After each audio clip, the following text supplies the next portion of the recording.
Hello and welcome to the Lenko show. Chris, you back with me? How's the things going, brother? Hello, I'm very well, thank you.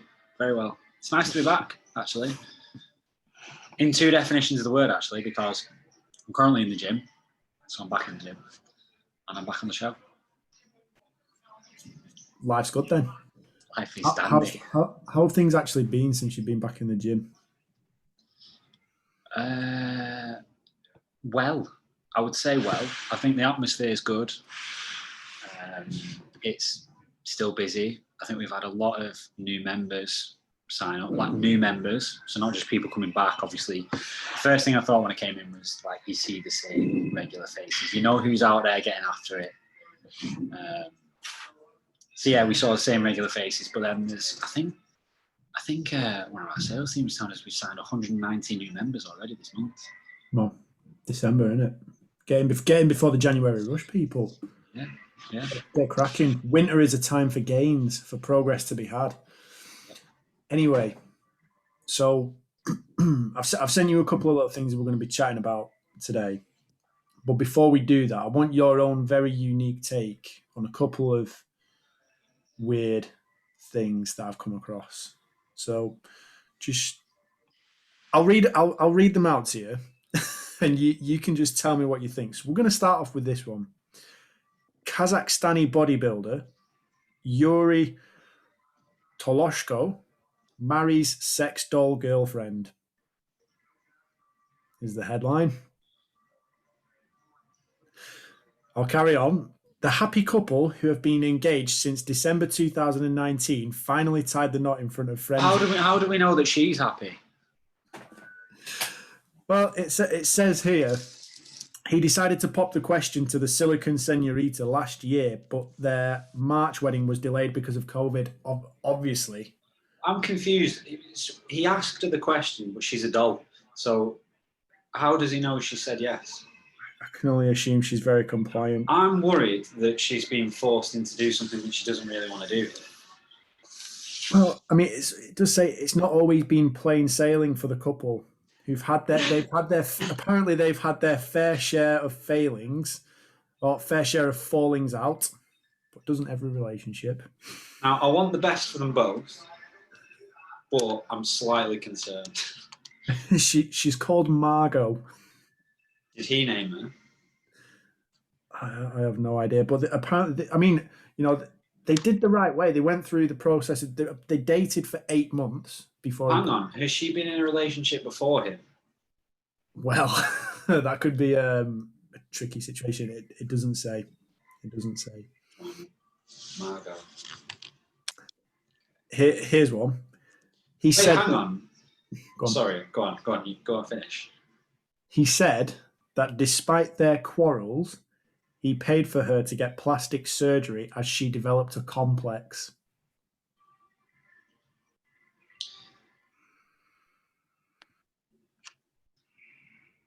And you're looking for my opinion?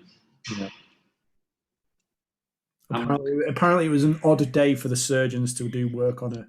Like, he took her to a legit clinic that does plastic surgery on people. And what did he? So he paid money for an actual procedure, a real procedure. Mm-hmm. Yeah. Apparently, she began to feel self-conscious over her looks after she went public with their relationship. Is this a genuine blow-up doll? This isn't. I don't know about blow. I think she's like silicon or made of rubber or. Okay. Right. I don't. It's not. What does he think is going on? Does he think she's a real person? I'm not sure. Because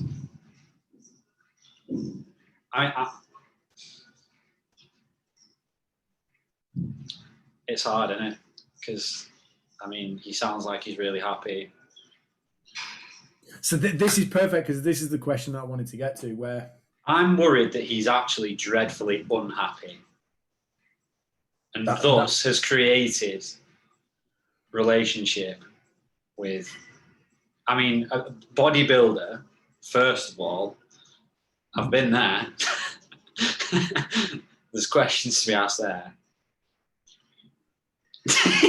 we know that bodybuilders are very special personalities anyway. I They are mean, very unique. yeah, yeah.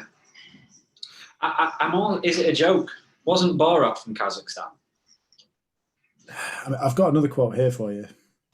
Kazakhstanian bodybuilder. I've got another quote for you. He says, "She has changed a lot.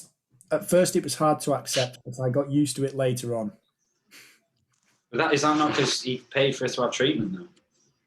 He also claims that she has a waitressing job at her local bar. He says she can't walk by herself. She needs help.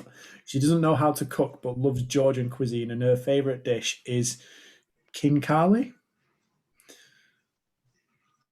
I mean, he's gone to some extreme lengths. And He what do we? says she swears, but she is a tender soul inside, aren't we? I'm sure she is. I'm sure So she is. here's the Do you know what's funny though? I would. So I've been with a real. No, I shouldn't say that. I have been with a non-doll human for 5 years, and I think he actually knows more about his doll than I know about my actual girlfriend. oh wow. I think that says a lot about your relationship then, doesn't it? The hypothetical question I wanted to get to here was um, if someone's living in a bit of a fairyland and a fantasy land and they're Is happy. that what you're thinking is going on here? Well, I mean, he thinks she's a real person, doesn't he? Clearly. Wow. So either way, hypothetically, taking his situation out on the face of it, if you've got someone who is living in a bit of a fantasy land where they are happy, should you wake them up to reality and risk them being unhappy, or leave them as they are, let them be happy, even though they're completely delusional? It's the red pill, blue pill situation. Isn't it? What he needs is a strong support network of real friends, as in human friends. No, he needs people who have got themselves together well enough to have a word and comfort him and help him realise. I mean, you know what's going to happen, don't you? She's going to dump him and then refuse to move out. Well,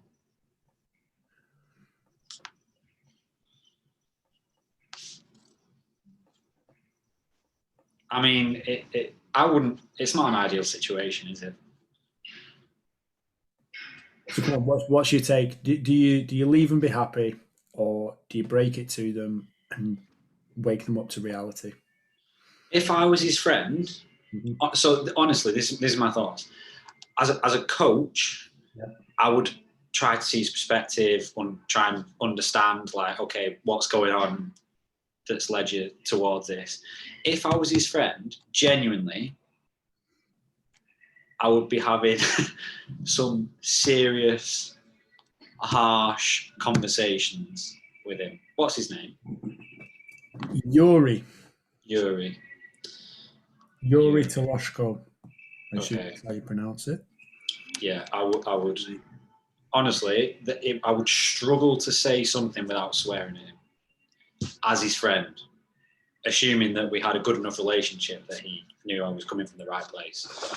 You would look to help him by giving him the truth. Just being wake him up. Yeah, there's not a chance that you can go into a relationship with someone that is not a real person and give it all those human qualities. Yeah.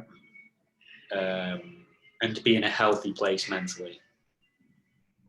And then, I mean, without, so controversial, but the bodybuilding thing was the first red flag, if you don't mind me saying.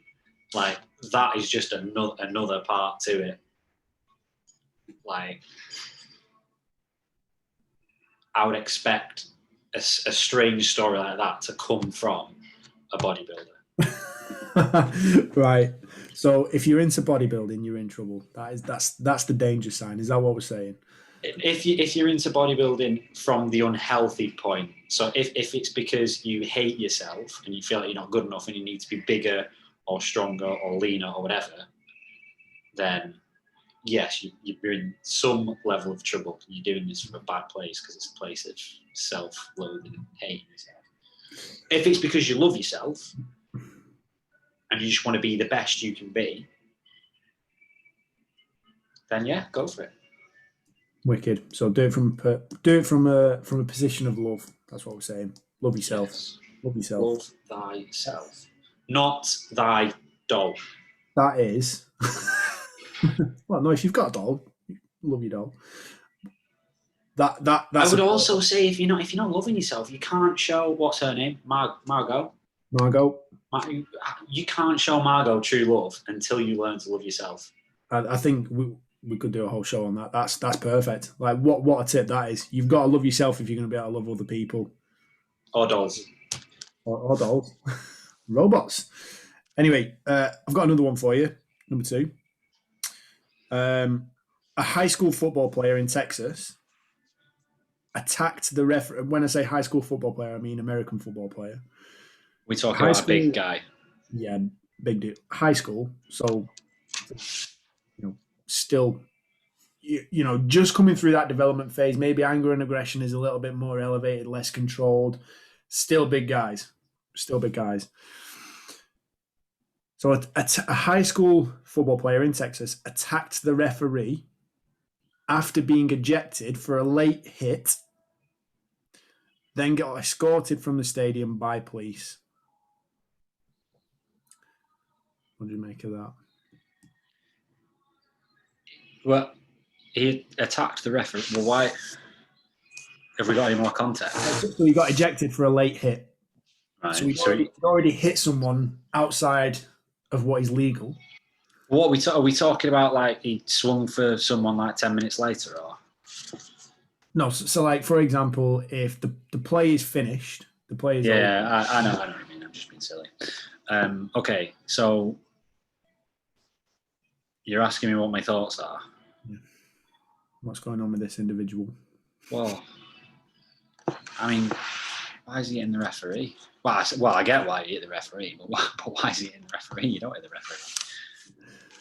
Have you ever been there? Have you ever been there yourself where you've had that amount of anger towards a referee? I've had anger towards the referee before, yes, but never enough to make me think, you know what, the right course of action to do here is I'm going to attack this person. Like, what does that achieve you? I mean, I suppose clearly he's not thinking about that. I mean, violence is just not the answer, is it? I do think that, well, hopefully he's not disturbed in a mental kind of way, but I mean, he clearly cares about what he does. Well, I was going to say he sounds like he's got anger issues. It doesn't sound like that. But he could have something structurally wrong with his brain. Could do. No. I don't condone it in any way, but he could have a psychological structure in his brain that is not quite right. That means he's more inclined to go and commit such actions. I do think from my perspective, if you care about something so much to that level in high school to go and do that, you've got a problem. Like, surely that is the age to just go out, have a bit of fun, enjoy yourself, learn what you're doing, learn to love it. Care about it that much when you're in the NFL. When you've made it, when you're making some good money from it. No, I don't. I think when you're growing up, you can still feel like these smaller things are the end of the world. But that's the point, though, isn't it? It's not. Take some pressure off. Yeah, but it is for these people at that age, because that's all they know until you get older. Well, as a result of his actions, he might be facing criminal charges. So it's a disappointing situation for the young man. Anyway, well, so there's a video, you could find it on YouTube. Edinburgh High Football, and in the video he sprints from the sideline towards the referee and slams into him. That's the basic way to describe it. Well, now if you'd have said that.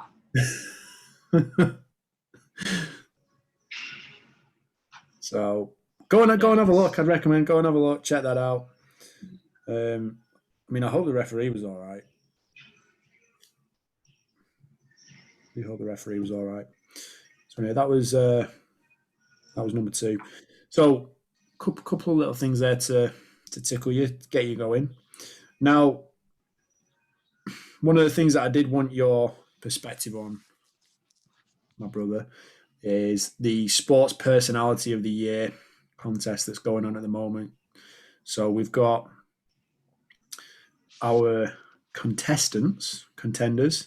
I mean, Stuart Broad, Holly Doyle, she was the jockey, Tyson Fury, Lewis Hamilton, and Jordan Henderson and Ronnie O'Sullivan.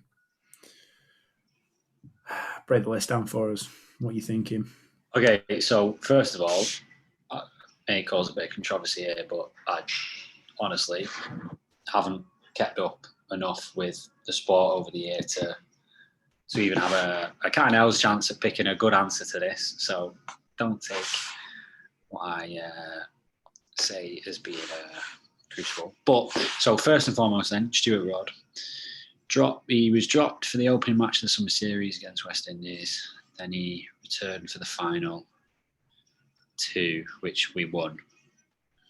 16 wickets, an average of 10.93 past 500 for his career. Okay, so he's done quite well. He's seventh in the list of all-time Test wicket takers.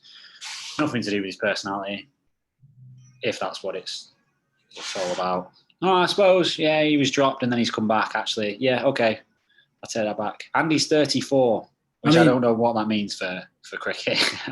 the one thing that I did say in the previous podcast was that looking at a lot of these, Stuart Broad, Tyson Fury, Lewis Hamilton. I mean, Lewis Hamilton's won another world championship, so I suppose he has had a good year.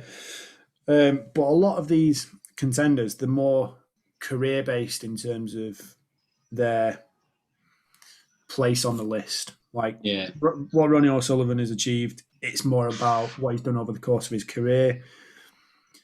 And I mean, looking down the list, it's been a very slow year for sport, hasn't it? I mean, obviously. Yeah, it's like I was looking at Jordan Henderson, and I was like, I was spoken to you about how I was listening to the audio of him.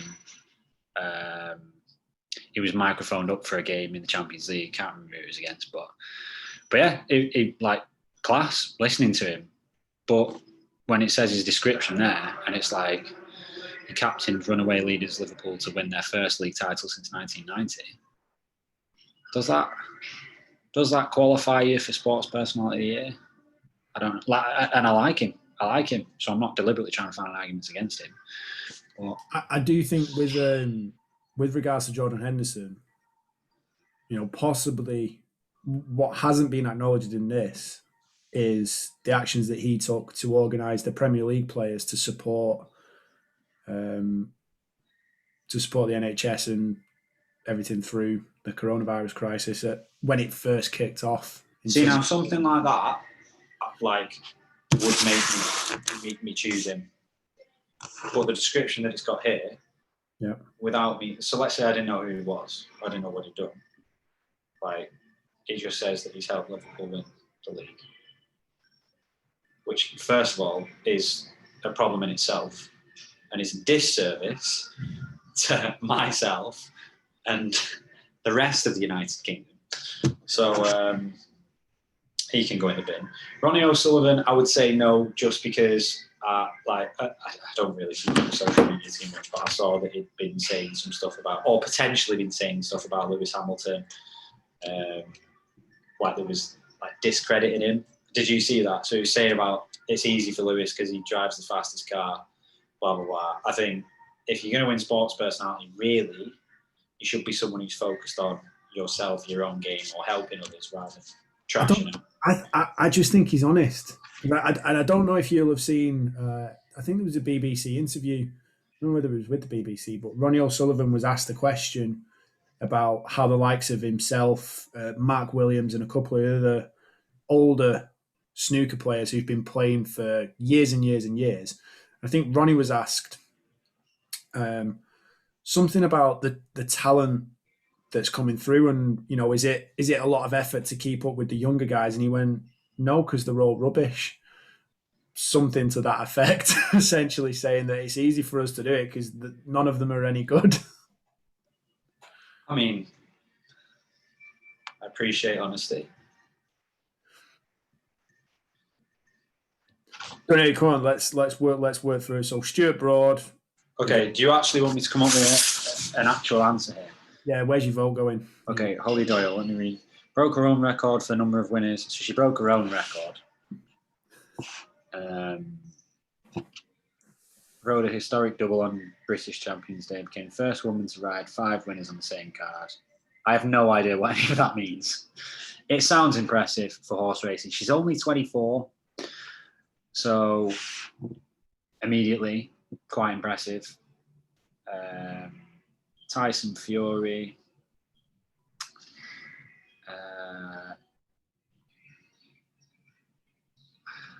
I like him. Again, yeah, I know, that's what I'm thinking. He's honest. He's a good spokesperson for mental health and things like that. Well, depending on which way you look at it, I guess. He's from Manchester. Yeah. But I mean, Lewis Hamilton, one of F1's all-time great drivers, equalled Michael Schumacher's record.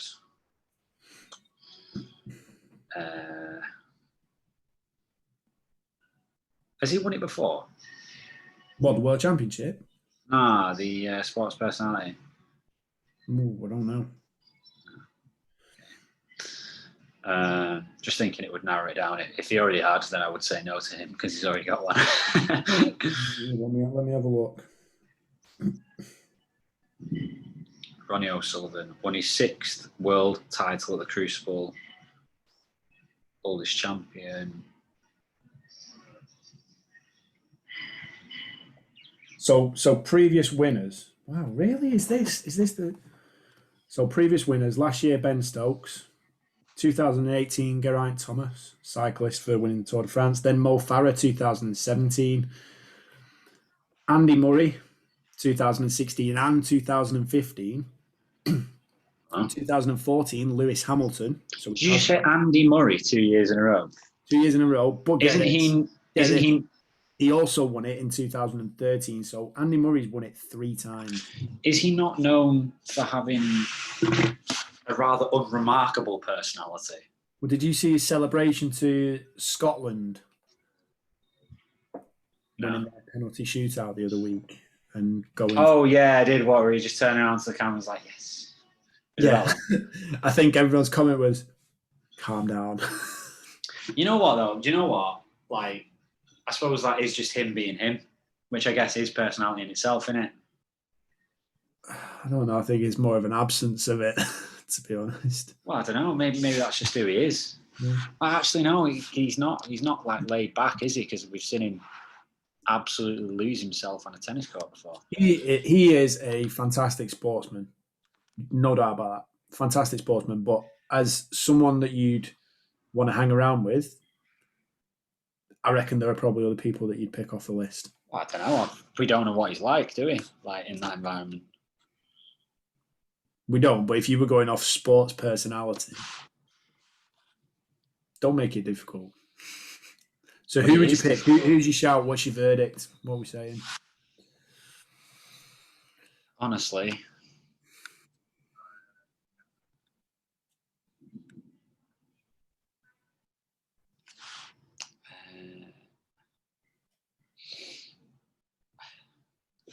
I genuinely, they're all of them are 30 or older, except from Holly, who's only 24.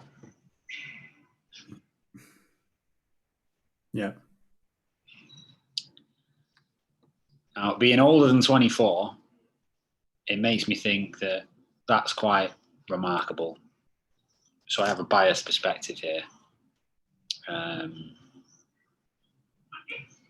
She broke a record. She got a historic double on British Champions Day. First woman to ride 5 winners on the same card. Is this against males? Yeah. I mean, I know very little about horse racing, but as far as I'm concerned, that one sounds the most impressive year out of all of them. if that's what it's being based on, for a 24-year-old, that is the one that I think. That's perfect because that's what I said on the previous podcast. So you've matched me on that. Oh, really? Holly Doyle, you're in pole position. Well done. Well done, Holly Doyle. Fantastic. Great Right. performance. So we've got your choice for sports personality. Right. Now, the kind of like the main thing that I wanted to discuss with you tonight, and hopefully inspire a few other people with, is a couple of ideas around some horrendous training sessions that you could do. So this time last year, me and you were in a boat. Oh, do you know what? One of my clients, right? We go out running. We go out running, and we go running by this river. And this time of year, when it's wintry and cold, when we're down by that river and it's misty, there's only one thing that it reminds me of. You get flashbacks. Yeah. Unpleasant flashbacks. Yeah. So we were learning to kayak this time last year, and I still think we will go back to it. We have unfinished business there. Oh, we 100% we have to. And it only because of coronavirus, again, cheers. Our actual only event, because of coronavirus. only because of coronavirus. Our event wasn't able to take place. So we will have to do that again at some point. But so our challenge was to do, it was 120, roughly 125 miles from Devizes in Reading, I think, Wiltshire. So. Is it Wiltshire? Yeah. From Devizes in Wiltshire, if that's where it is, down to Westminster Bridge in London. So basically on the Kent and Avon Canal, and then onto the Thames for the final stretch. And obviously, we put in some hours. We put in a fair bit of time. We had some difficult. Some hours. We had some difficult learning curves, didn't we? Is there any session or any moment that sticks out to you in particular, looking back on that? So I actually want to give people a full kind of like timeline as to what happened. So we did initial session in K1s. So that was maybe half an hour we spent in a boat. So I was in a boat by myself, Alex was in a boat by himself, or we were in the river trying to get back into the boat or take the boat to the side.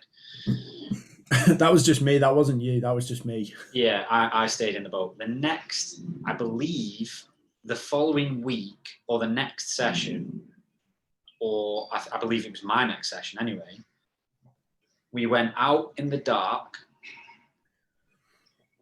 It was one of the next sessions. We went out in the dark, unsupervised, and you capsized about 5 miles out. Yeah, I was. So that situation, I was absolutely gunning it. I was having loads of fun, feeling very confident, very much enjoying myself. I was trying a couple of little things. I was trying a few little things technically, trying to, see how much speed I could gather. You were being a clown. Yeah. And I just got a bit carried away with myself, and anyway, dumped myself in, didn't I? Yeah, it was quite funny actually. Actually, no, it wasn't. So any other circumstance, I probably would have laughed. I was not laughing. It took you at least 10 minutes to get out because it's not like you capsized by land. You capsized like in a marshy area where like it was like swampland to the side, loads of big long reeds, and you couldn't get through. You couldn't get out and then tilt your boat, like tilt the water out of your boat and get yourself back in. It's not like there was a side at which you could just I'll hop out and get back in here. And it became like a race against time because the sun, like it was okay. So I told you, it was getting dark, wasn't it? It was getting dark. The sun was setting. By the time you'd got back in, like I remember on my way back, it was black. Yep. It was, and to add to that, so if anyone's not been kayaking before, it's not easy to stay. So the boats that we were in, it's not easy to stay in them if you haven't kayaked before. In fact, even if you have kayaked before, you have to have good level of stability and balance in order to keep yourself upright. What happened was it went very, very dark. You're surrounded by trees either side, and one You of can't see the anything, can you? You can't see the water. You can't see any obstacles that are in there. yeah, you literally you can see where the opening of the trees around you like meets the sky in the distance, so, and that's what you're aiming for. Like as long as you're going towards that, you know you're kind of going the right way. And I remember there's rowers. Rowers are still in. Obviously, rowers aren't facing forwards; they're facing backwards because why would you face forwards? So they can't see you, but they've got like a little flashing light, you know, like a cyclist at night. So you can see them every now and then. But the rowers have, if they're doing it like at a high level, whatever, they have one of them motorized boats follow them. What are they called? Are they called a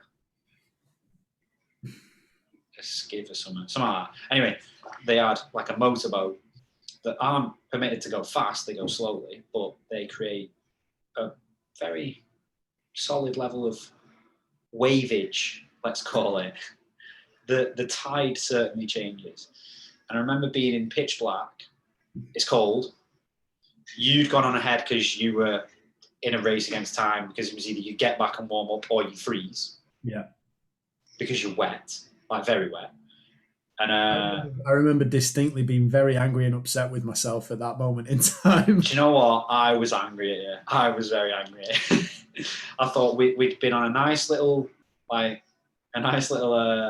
shindig together, and now it turned into a challenge. Like it had become dangerous. That was the problem. It had gone from being pleasant to dangerous. And anyway, I remember watching a rower go past, not knowing there was a boat behind it, and obviously the boat had no idea I was there because you're on like opposite sides of the river. And then just like all of a sudden, imagine you're pitch black, and all of a sudden you just, oh, I'm now going up and down quite a significant amount, and I'm wobbling a lot more. Something's happened here. So yeah, that was dangerous. That was I think that was my second session. The following session, I believe, was wind, the windy session. So for anyone who has kayaked before, you'll understand. Anyone who hasn't kayaked before, we were inexperienced kayakers at this stage, very inexperienced. I'd kayaked once in my life. And then the second time was the nighttime unsupervised kayak, which we did get told off for, obviously. And the third session, the next session, was like another level up. So it was like, I remember we talked about this, it was like playing a video game and leveling up and having a new sort of like difficulty level to go through. So this one was... It was just a different challenge every time, wasn't it? And different. So you're trying to like punch. You're trying to punch forward so that you can, but it's light and the wind just blows you back. And I remember you're trying to cut, well, not necessarily cut, but you're trying to get into the water. And the wind blowing against you makes that remarkably more difficult. And I remember we were doing that through, again, because Alex Lenkowski is Alex Lenkowski and he wouldn't have had it any other way. We decided to go 5 miles out towards the end and turn around at the other end rather than going halfway and then back and halfway back. We went. Oh, I remember this. Yeah. So we went under that bridge, which is where the current changes or it meets the mouth of another river or something like that, and it's much more complicated. And anyway, that's where we were trying to get through this very, very arduous wind. So just to put it into more context, the more experienced kayakers saw us halfway on the way there and shouted to us, "It's very windy. I wouldn't go as far as such and such a point," which we obviously went beyond. And then an extra mile beyond that as well before decided to challenge ourselves in the wind. And then, so that was that session. And again, but by the way, like, it's not like we were really good kayakers and the rest of it was all dandy. Like, a lot of the normal kayaking was just trying to stay in the boat and not tip yourself out. And I remember we kept like almost putting ourselves under because we were cutting into the water a little bit too much on one side at some point, and you'd like, whoa, wobble yourself a bit, and you'd have to try and catch yourself. And then I remember the next session was the sun rising. Oh, Do you remember that one? anything. We couldn't see anything. Oh my lord! So we had no. I don't believe you had sunglasses on either. I didn't have sunglasses on, and the Well, sun. I can wear sunglasses because if I went in, sorry, when I went in, I was going to lose them. Like they were just going to fall off and sink to the bottom of the River Weaver Very true. and Very end up true. on some sort of eel. Trendy. So yeah, we had the sun rising and hitting the water in front of us, directly where you're looking. You've got the reflection of the sun rising, burning the back of your brain. So that was the next one. Well, because that you look down and you're getting the reflection of the sun off the water. You look up, you're getting the actual sun itself. So there was no possible, like you had to kind of like turn your head to the side or squint or almost do it with your eyes shut. It was brilliant. I can't. I think I ended up closing. I did like bouts of having one eye open, one eye closed. I think. And then the next one was when it was like 1 degree, and I had no gloves. Mm. And don't get me wrong, it was fine after 15 minutes. But before that, and the fear of going in the water when it's that cold already was quite high. That was a pretty nasty one. And then I think we decided to go the opposite way up the river because we were sick of it by that point. So we tried going the other way, and we found that it was a bad idea. It was an awful idea. It's open, it was exposed, it was windy, which is no fault of that direction of the river. But yeah, it wasn't very scenic, the River Weaver. I remember. It was a load of old chemical factories, wasn't it? Yeah. Which isn't the most comforting. Yeah, not when you are known to throw yourself in. And obviously, this is when we'd now transitioned to a K2. So we'd gone from being in our own individual boats, just getting used to keeping yourself upright and getting some miles in, to trying to work together. Which, I mean, anyone who's tried working with Alex it's a challenge. It's a challenge. Yeah. I think fair to say there was plenty of adversity and challenge. We'll definitely. I think we'll have to talk about that a lot more detail when in another show all on its own. Because I mean, probably when we restart again, I think we'll get some memories coming back and we'll talk about that in more detail. But certainly. Wait, hang on. So I would also like to add that the next difficulty was I gave myself whiplash. Oh yeah, you did. So I was diagnosed with whiplash and then had to return to kayak training, which is probably like one of the main things that you wouldn't want to be doing repetitively. This motion, it's not quite that motion, but similar, whilst trying to recover from such an injury. So yeah, tell us how you got whiplash. I'll tell you how I got whiplash. It was Valentine's Day. Hey up. Do you want to leave it there? And yeah, we'll leave that there. No, if I left it there, it would actually be a better story. But where were we? Oh, Ninja Warrior was he called?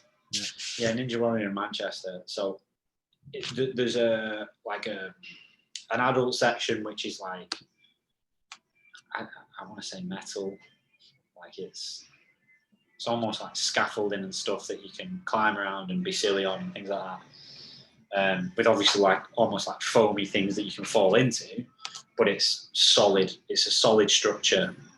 And then the other side is more for kids or younger people. And it's inflatable. Now I thought that there was a specific corridor that I was looking on this giant inflatable, and I assumed it was like, so if you watch it, I'll try and show you. If you're not watching, I'll try and describe this. So it's like a long channel, like a straight run, but there's like like the shape of bollards coming out of the floor and out of the walls and out of the like top. And I thought it's inflatable. So I ran at it at full tilt, jumped as if to do a front flip over the first two bollard things, and then obviously I wasn't attempting to land the front flip. I was just doing one to be silly, because that's the kind of guy I am. My neck hit something solid, which was one of the bollards, and my legs sort of come over my head. So my neck had stayed against this thing and my legs had come, and I'd done another flip whilst remaining fairly stationary, and then landed. And I just remember thinking, well, that wasn't inflatable, that was solid, and that's probably done me some damage. My neck was quite sore. And then just after that, so obviously I was like, well, I should really be sensible now. I've probably done enough damage to call it a day. But the next like obstacle, if you like, that we went to was like this free fall. So it's like 3-4 meters up, I don't know. But you stand on the edge and you just fall backwards into this like foamy pit. And we all went over there, and like we were just walking back to the entrance. We went over there because it was the far thing that we'd not done. Caroline did it, Harvey did it, and I was like, well, they've done it. And then a bunch of kids did it, and I'm stood up there and I'm like, well, I mean, if I now say, oh yeah, but I've got a sore neck, so I'm not going to do it, it doesn't really matter. Like, everyone's going to believe what they're going to believe, which is, well, you just didn't want to do it because you were scared. And as much as that would have been the sensible choice for me to make, my ego got the better of me, and I thought, well, you know what, this kid's doing it, I'm just going to have to do it. Like, Caroline's done it, my girlfriend's done it, so I can't not do it now. I need to hold myself to a certain standard here. The wrong standard, admittedly. But this is why I went to bodybuilding, you see. so I stood there on the edge, and my neck was obviously in pain, and then I fell back and landed. I was like, oh, that was okay. And I stood up and went and got checked out the next day, and it was whiplash. So, brilliant. Yeah. So I think ultimately, like when it came to us kayaking, if you're doing stuff in an outdoors environment, it changes everything. And then especially, like, I know a lot of the Navy SEALs that we listen to talk about this, but doing anything that's involves water complicates things even further, because it's like it's got a mind of its own. And certainly in the conditions that we were in, I know it's not exactly the ocean, and we're not, having to deal with sharks or 20-foot waves or anything like that, but a little motorized boat and a little bit of wash off that can cause some serious trouble, especially when you're in a toxic river full of eels and all kinds of nuclear waste. Not nuclear waste in there, but some nasty stuff. So yeah, if you're doing anything outdoors, it changes everything, changes the game. Now, gym-wise, what are some of the most horrendous sessions or things you have done in the gym? Let's see if we can give some people some ideas. Go, if you're a bit of a sicko or a bit of a gym nut, then this little bit of the podcast is just for you. So yeah, what's some of the most horrendous things either you've done yourself or you've programmed for other people? I tell you, we've had some good ones here. So we still do the initiations. So I don't know if you did these or still do them, whatever. So for anyone who doesn't know, we have a team of 7 trainers here now. And anytime someone new joins, they have to do an initiation, which is in the form of a very difficult workout. One that is designed to create pain, yes, but also designed to test a person and give us a good understanding of where they're at mentally. And I remember when I first joined, I did 3. I had to do 3. They obviously weren't very sure about me back then. But yeah, so some of the nasty ones. One of the go-tos is 50 reps on with body weight on the hack squat. So the hack squat machine, we have 2 here. So if you weigh 70 kilos, you have to put 70 kilos on the hack squat and do 50 full hack squats. And we do that as like the start. That's the pulse raiser. That's the warm up. That's the warm up. That's the introduction. That's your. You know what? The great thing about it is, it obviously tests. So traditionally, for females, we would give them half body weight, just because like we found that they just weren't getting through the full body weight ones. Like it was taking like did need like a 15-minute rest between some, and that's nothing against females. It's just that was what we found. But we started to cap it, and we'd put like a time limit on it. And then one thing that we found that always spiced it up a bit was turning it into a race with a punishment. So one person versus another, because obviously we've got multiple hack squats. And obviously loser would always have a distinct punishment. So you are literally racing, trying to go all out. Another one that we did was you work together, which was one person does hack squats while one person does a wall sit. That was brutal as well. But we always found we'd do that first, and we always found that exhausted the lower body and fatigued the chest and lungs quite sufficiently as well. So whatever came next was hard. Going to be hard no matter what. Yeah. So give that a try then. Body weight, get it on the hack squat, 50 reps. No prescribed rest, just get through it as fast as you can. Yeah. The reason that we chose that as well was just because doing a hack squat or even a leg press, but I think the hack squat's more demanding. Like it's because it's such a big movement, it's physically very demanding. Yeah. And it doesn't matter what weight you put on a hack squat. Like on these ones here, especially, like you could put 10 kilos on, it feels hard. You put 20 kilos on, it feels hard. You put nothing on, it still feels hard. I was going to say that was pretty brutal. They're quite heavy machines in themselves anyway, aren't they, the hack squats? Yeah, yeah. Another one. So that'd be a warm up. We did another one, which was there was a group of people, so initiating 4 people, I believe it was, and they had to accumulate a 2-minute dead hang, and every time they dropped off, or one person dropped off, the time stopped, and they all had to do, I believe it was 1 pull-up, and then 2 pull-ups, and then 3 pull-ups, and then 4, which, again, but that was just, we sort of found, so that one was obviously very, very hard, because again, it's testing people to try and, like 2 minutes is a very long time, but when you tell people it's 2 minutes, or it's going to be a lot longer, 2 minutes is quite achievable. So we found that one was quite good for testing people. Another one was we had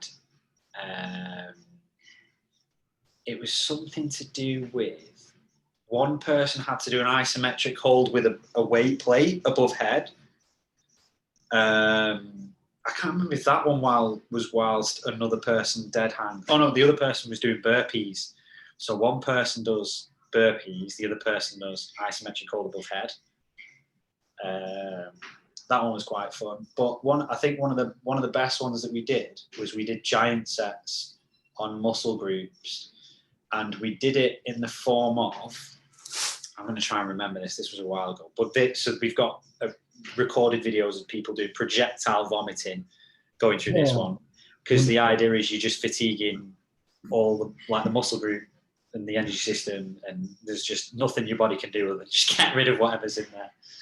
And I'm trying to think, one example was you found out what their 5 rep max was on bench press. So I think that this one was for push. They would do 5 rep max plus an extra 10 kilos for 5 reps. So this is what we need the people to do. So these are your instructions now to try this. If you want a sick upper body chest pump, yeah. So go away, calculate your 5 RM, go and test it. Yeah. And then you're going to do forced eccentrics. So you need to not be alone. Otherwise you will decapitate yourself. You need a partner or a friend. Because you're going to do 5 reps with the weight that is above your 5 rep max. That's the whole point, which is pushing you to fatigue to failure. When you've done your forced eccentrics, you then do explosive plyometric variation. So we did 10 plyo push-ups coming out of the forced eccentrics. After doing 10 of those, I believe it was you went for 8 reps on your 5 rep max bench press force eccentrics, and that so obviously if your chest and shoulders and arms is just done by this point, and then you had to do it was 40-meter bear crawl. So you're going from you're doing bench press for 5. It has to be forced eccentrics though, so it has to be beyond your capacity. Yeah. You fatigue it that way, doing your above your 5 rep max 4-5 with a friend or partner, ideally a friend, someone you let's trust. Let's say your 5 rep max is 100 kilos. You do 110. 110 on the bar. Yeah. You do your 5 reps, then you go into plyo push-ups, so explosive push-ups. So like, let's say if you're not particularly strong or you're a bit more of a novice, you could go. I mean, it's not necessarily a perfect workout for a beginner or a novice, but you could go some explosive kneeling push-ups or explosive push-ups off blocks or a wall. Simplify the technique that way. So you do 10. Is it 10 reps of that? Yeah, 10 plyometric variation. Straight into another set of bench press. Am I right? 5 rep max for 8 reps. Yep. So you drop again the weight, force eccentrics. Yeah, so you drop the weight from that 110 back down to the 100, and you get 8 reps out on that. So that's going to be heavier than you can. So you're doing a bit of a cluster set style on that. Yeah. And then you're going into a 40-meter bear crawl. Yeah. So the idea was we wanted to do like a conditioning style movement for that particular muscle group. So just for that one, we just decided, well, a bear crawl taxes the chest and arms quite nicely. But the catch is, so going forwards which is a traditional bear crawl, taxes the chest and the triceps quite nicely. I don't know if you've ever tried this, but going backwards on a bear crawl is a whole new ball game for the shoulders and triceps. So you had to go 20 meters forward, 20 meters back, and they would do 3 rounds of that. Now, bearing in mind, obviously, this does nothing for your health. There's no, other than adversity training and training your resilience capacity to do difficult/stupid things, there's no real benefit. So I wouldn't recommend making this like a weekly thing. But for the purpose that we used it for, it's perfect. So we would make people do that 3 times, then they would move on to the next muscle group. So hold on. So let's say if we were taking that as like a little training section, they'd finish the bear crawls, 20 meters forwards, 20 meters backwards, finish that. Would you give them a bit of a rest? Yeah, we gave 2 minutes. And then you make them repeat that whole set, the bench press into the plyo push-up, back to the bench press, back to the bear crawl. You make them repeat that again. So what we found is when it's important that they get an element of recovery in. So what we found doing these initiations is there's a point where the person leaves the building, like emotionally, and you're no longer talking to that person, like they've gone, that they're unable to continue with the work capacity or the workload. They're not listening. They're not hearing any encouragement or anything like that. They're gone. Like they are gone, and like you've gone too far with them. You're not going to get any more benefit. What you're looking to do is get them to the point where they're in a lot of pain and they're having to push hard, and then just pull them back slightly. So you're not giving them enough to fully recover, but you give them enough to like come back, catch their breath, calm down a bit, go again. See, I see that as that's the perfect way in which a training session or a hard training session should be constructed. Don't get me wrong. Training sessions should be intense. They should be difficult, but they can't be hard the entire time. You have to have some easier sessions. You have to have some backups. You have to have somewhere you will inevitably go through the motions, and it's just a case of do the work. But when you're looking to up the intensity, I always like the idea of imagine taking someone who's scared of heights Because ultimately, like this, the dark place that we're talking about, the zone that you need to go into to when you push that hard, isn't a place that you want to go. So imagine taking someone who's terrified of heights, walking them to the edge of the cliff, and you're trying, as the coach, we're trying to coerce you to take another little step. We're trying to encourage you to go that one pace further, take that little inch away forwards. Before you know it, we're gonna have you stood on the edge of the cliff. And now the objective for us here is not to push you off the edge and let you fall. We don't want that to happen. We don't want some form of catastrophic training effect where you pull something or you break something or you damage yourself. What we want to do is grab a hold of you and hang you off the edge. We want you to experience the full force of the training session, get the maximal benefit that you possibly can without dropping face down and ending up in a puddle of blood and mess. We want you to be hung over the edge, have that full experience, get the full benefit, be traumatized mentally to a degree, but we want to be able to we need to have the ability to pull you back from the edge. So the aim is to take you as far as we possibly can without actually throwing you off. Would that be fair to say? Absolutely perfect. So what we'll do, I think we will leave that. Wait, hang on. No. There's one more that I have to go through. That I have to tell. So this one works best when you can't see who you're against, because then it's you in your own head. All right. So this one we did one time. I'll quickly reel this off. So 2 people, they both get a prowler. So our prowler here is 40 kilos. So you have to push the prowler around the track. That's going to be your objective. Okay. And what we did was, it was an EMOM. Each person starts at so it's obviously circular track, I imagine. One person starts on this side, pushing that way. One person starts on the opposite side, pushing that way. So eventually they're going to meet, like the cycling event. Like a pursuit event in the cycling, isn't it? Yeah. Yeah. Opposite sides of the track. You can't see them. They can't see you. Yeah. So you can't manage how fast you go. However, here's the catch, right? So you've got 15 seconds on the prowler to push it as far as you can. You then got however long it takes you to get around the track, running, obviously, to then get back to the prowler to push it for your 15 seconds again. So obviously you have to manage how quickly you get around the track and how much effort you can put into the prowler. The idea being the winner is the person that gets the prowler around the track first. That was one of the most brutal ones that you've ever seen. That one was disgusting to watch. Poor guys. That's horrendous and thoroughly enjoyable at the same time. So, I mean, you could replicate that on yourself, but on your own as well, though, couldn't you? You could set up a prowler, push it as far as you can, 15 seconds, run, and keep going, see how fast you can get it around. And then work it against the clock. Anyway, hopefully that's given you some nice little ideas to take into your next training session. Go and get an upper body pump. Go and experience that.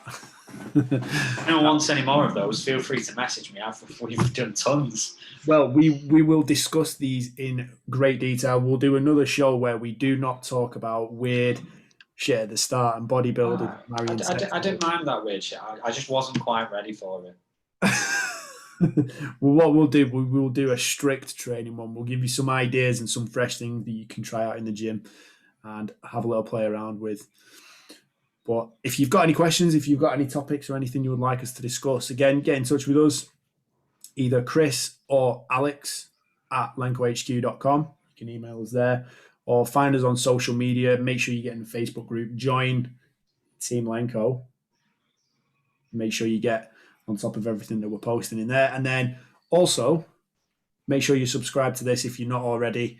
Leave us a little review, give us a rating, hopefully 5 stars. Don't give us anything else. We don't want rubbish reviews. That'll hold us back. But yes, hopefully you've enjoyed listening to us for the last hour or so, and we will be back again soon. Lenko out. Peace out.